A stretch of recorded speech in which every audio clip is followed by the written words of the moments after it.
আজ আমি হাতের তালু নিয়ে একটু আলোচনা করব এবং তাদের সাথে গ্রহের কি সম্পর্ক। প্রথমেই বলব বৃহস্পতি।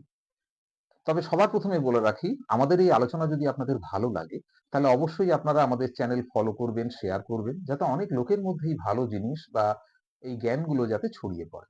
বৃহস্পতি, আমাদের যে তর্জনী বা ফোর ফিঙ্গার, তার নিচে যে মাংসল অংশটা, সেটা হচ্ছে বৃহস্পতির ক্ষেত্র। এই অংশ যদি খুব উঁচু হয়, তাহলে নিঃসন্দেহে তারা সৌভাগ্যবান হয় বা আর্থিক দিক থেকে তারা ভাগ্যবান হয়। কিন্তু যদি মাঝারি হয়, তাহলে আর্থিক দিক থেকে তারা যতটা প্রত্যাশা করে তা তারা পায় না। আর যদি এটা একেবারে নিচু হয়, তাহলে সেক্ষেত্রে কিন্তু তারা একটু দুর্ভাগ্য পীড়িত হয় বা আর্থিক ক্ষেত্রেও তাদের দুর্ভাগ্যের শিকার হতে হয় মাঝে মধ্যে। এই বৃহস্পতির মধ্যে যদি ক্রস থাকে, অদ্ভুত ব্যাপার, সেটা কিন্তু সৌভাগ্যের কারক। অন্য কোনো গ্রহের ক্ষেত্রে তা হয় না। অর্থাৎ তারা অনেক উচ্চ সজ্জন ব্যক্তিদের সঙ্গে সান্নিধ্যে আসতে পারে।